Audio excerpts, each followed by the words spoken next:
Learn advance English structure का ये तीसरा दिन है जहाँ पे हम इंग्लिश के एडवांस इंग्लिश स्ट्रक्चर देखते हैं, सेंटेंसेस देखते हैं, राइट। तो हम हमारा वीडियो शुरू करते हैं।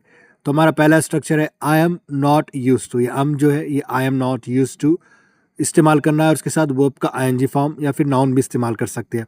अब आई की जगह आप अगर ही लगाते तो उसके साथ इज़ आ जाएगा, ये आपको पता होना चाहिए। He is not use to, अगर शी बोल रहे हैं तो she is not use to. और अगर कोई नाम है जैसे Sameer, Sameer is not use to, ऐसे इस्तेमाल करना है।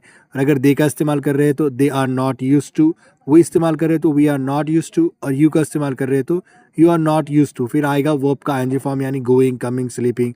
और कोई नाउन है जैसे कार है या फिर बाइक है वगैरह, राइट, टी है, चाय वगैरह, ये कॉफ़ी, ये सारी चीज़ें इस्तेमाल कर सकते हैं। जैसे I am not use to going there, मुझे वहाँ जाने की आदत नहीं है। I am not use to tea, right, मुझे चाय की आदत नहीं है, राइट। दो तरीके से बोल सकते हैं, मुझे चाय पीने की आदत नहीं है, फिर चाय की आदत नहीं है। I am not use to drinking a tea, यानी मुझे चाय पीने की आदत नहीं है। I am not use to tea यानी मुझे चाय की आदत नहीं है।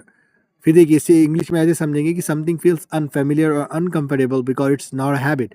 सो आपको कुछ अनफेमिलियर महसूस होता है, अनकंफर्टेबल लगता है कुछ सुनकर, महसूस करते हैं आप, तो उस हैबिट को, उस चीज़ को आप इस सेंस में इस्तेमाल कर सकते हैं, इस स्ट्रक्चर में, राइट। तो इसका सब्जेक्ट वही है, एम इज़ आर, फिर नॉट यूज टू। एम किसके साथ लगेगा? आई के साथ। इस किसके साथ लगेगा? ही, शी और कोई एक नाम के साथ। और आर किसके साथ लगेगा? दे, वी, यू और एक से ज़्यादा नाम के साथ। ये आपको हमेशा पता होना चाहिए, तभी आप इंग्लिश में माहिर बन सकते हैं।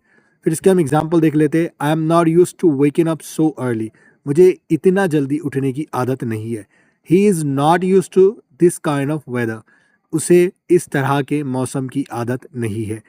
फिर इसके बाद देखते हैं और हैव और पास्ट पार्टिसिपल, यानी आई वुड हैव, फिर पास्ट पार्टिसिपल यानी वर्ब का थर्ड फॉर्म। जैसे गो है तो उसका थर्ड फॉर्म क्या होगा? गॉन होगा। स्लीप है उसका थर्ड फॉर्म स्लेप्ट होगा। राइट है उसका थर्ड फॉर्म रिटन होगा। तो इस तरीके से आपको ये वर्ब के थर्ड फॉर्म भी याद होनी चाहिए, राइट। सो ये इसमें किस तरीके के इस्तेमाल होते हैं चीज़ें, जैसे अगर मुझे ऐसा होता तो मैं ऐसा कर देता, अगर मुझे पता होता तो मैं तुम्हारी मदद कर देता, वो वाले सेंस में अब इसी का इस्तेमाल करना है। एक्सप्रेसिंग रिग्रेट और इमेजिनिंग अ डिफरेंट पास्ट, मतलब आप पछतावा कर रहे हैं और सोच रहे हैं कि काश ऐसी चीज़ होती तो ऐसा हो जाता, राइट। तो उस सेंस में आपको इसे इस्तेमाल करना है। अब सब्जेक्ट आप कोई भी लगाओ, I, you, we, he, they, she या कोई एक नाम, हज़ारों नाम, उसके साथ वुड ही आएगा। वुड में कोई चेंज नहीं होगा, वुड हैव ही आएगा। पास्ट पार्टिसिपल यानी वर्ब का थर्ड फॉर्म, ये भी आपको याद रखना है। तो हम एग्जाम्पल सेंटेंस देख लेते हैं। I would have help you if I had known, यानी I would have help you if I had known, अगर मुझे पता होता तो मैं तुम्हारी मदद करता। She would have come earlier if she could, यानी वो आ जाती अगर वो आ सकती, राइट। इस तरीके से क्या वो पास्ट हो गया, वो कोई चीज़ होने वाली नहीं है, लेकिन फिर भी सोची समझी बात हो रही है। फिर इसके बाद है द सूनर द बेटर, यानी इसका मतलब होता है कि जितना जल्दी हो उतना अच्छा है, राइट। उस सेंस में आप इसका इस्तेमाल करना है। जैसे इंग्लिश में emphasising urgency, something should happen quickly, यानी आप क्या कर रहे हो, कुछ अर्जेंट है उसके ऊपर ज़्यादा जोर दे रहे हो और वो अभी होना चाहिए, उसका इस्तेमाल कर रहे हो। द सूनर, फिर क्लॉज लगाना है यानी सब्जेक्ट वर्ब लगाना है और बाद में द बेटर आने वाला है। तो हम इसे एग्जाम्पल सेंटेंस से देख लेते हैं। The sooner we start the better, यानी जितनी जल्दी हम शुरू करें उतना अच्छा। The sooner we start the better, इस तरीके से बोलना है।